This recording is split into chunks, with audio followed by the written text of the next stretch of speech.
I'm Isaac from the Mountain Takes, 20 years old, midnight, 7,000 meters. A 400-meter fall into a crevasse on the Lhotse Face. Phura Gyaljen Sherpa didn't choose to be there for glory. He was carrying gear for other people's summit dreams. His grandfather was Everest royalty. He was just doing his job. Sit tight because now I'm going to explain what actually happened.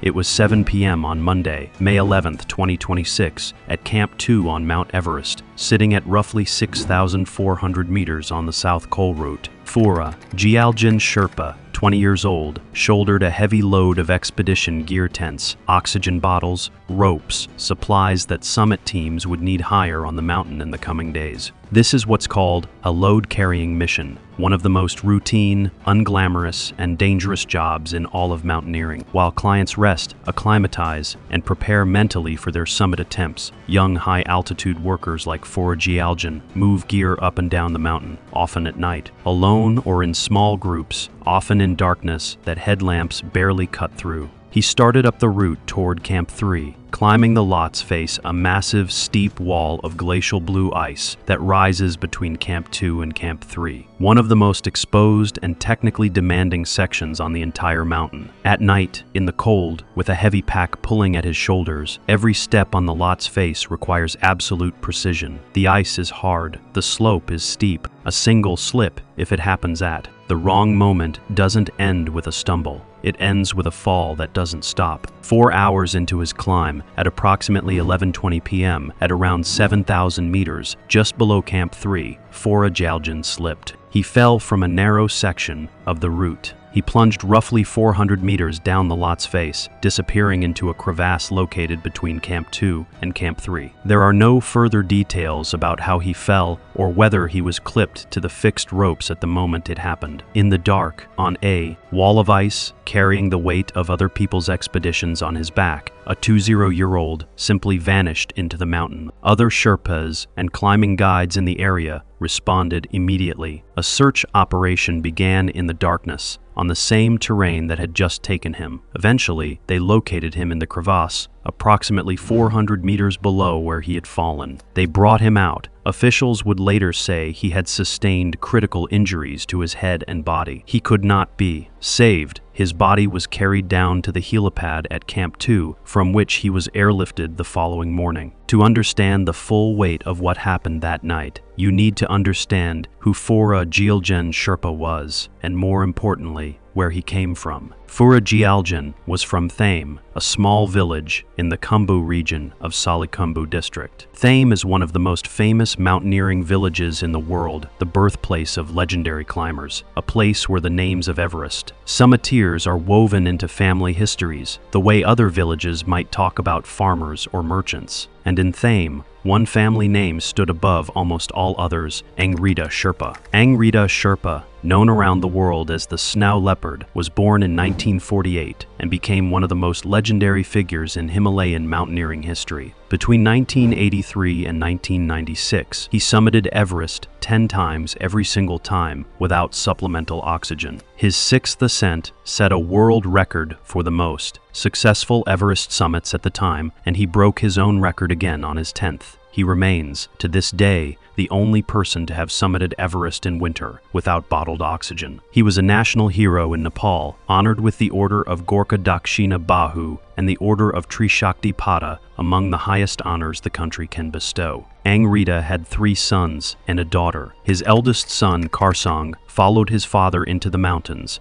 and became an accomplished climber in his own right, summiting Everest 9 times. But in 2012, Karsang died during an expedition on the mountain that had made his father a legend. Rita's wife died a year after losing her son. The family that had given Nepal one of its greatest mountaineering icons had also paid one of the steepest prices a family can pay not once, but in a pattern that would, 14 years later, repeat itself. Phura Gyaljen was the son of Phura Nuru Sherpa, the youngest of Rita's 3 sons. He grew up in Thame, in the shadow and the legacy of his grandfather's achievements. By 2026, at just 20 years old, Phura Gyaljen was registered as a mountain guide for the spring 2026 Everest expedition, working for K2 Expedition Pvt. Limited, one of the many Nepali operators that staff the mountain's increasingly crowded climbing seasons. He was, by any measure, just beginning his career, 20 years old, a grandson of the snow leopard, carrying gear up the Lhotse Face at night so that paying clients, many of them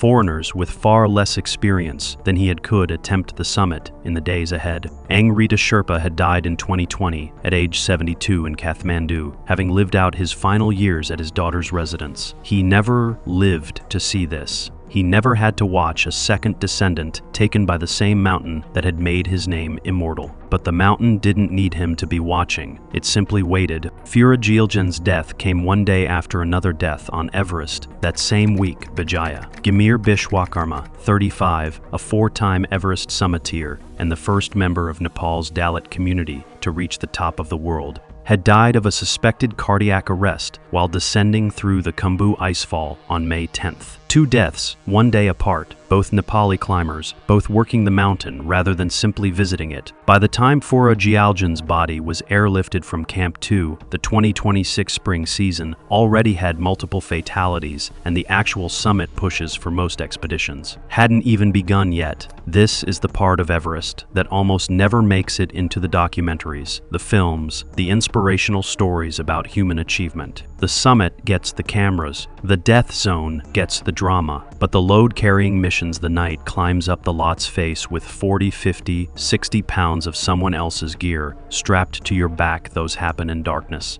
unwitnessed, season after season, year after year. The people who do this work are disproportionately young men from villages like Thame, men whose family names are written into the history of the mountain, men who grew up watching their fathers, uncles, and grandfathers do exactly this. Phura Gyaljen Sherpa's name will likely not appear in most retrospectives of the 2026 Everest season. He didn't summit. He wasn't attempting a record. He was 20 years old, doing a job that thousands of young Nepali men do every single climbing season on a section of the mountain that has claimed lives, quietly and repeatedly for decades. His death renewed conversations that happen after almost every Sherpa death on Everest, about weight limits for load carrying, about night climbing protocols, about the safety standards that govern the people who make the mountain accessible to everyone else. For the family of Rita Sherpa, the snow leopard's legacy now carries a second layer of meaning. A father who summited Everest 10 times without oxygen,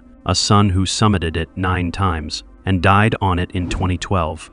And now a grandson just 20 years old who never got the chance to summit it even once, killed, not in pursuit of his own dream, but while carrying the equipment for someone else's. I'm Isaac from The Mountain Takes. If you've ever done the unglamorous work that makes someone else's achievement possible, if you've ever carried weight, literal or otherwise, so that others could reach the top, subscribe, because there are more stories about the people The Mountain Takes who never get to stand on the summit at all. Their names matter too. I'll see you on the next descent.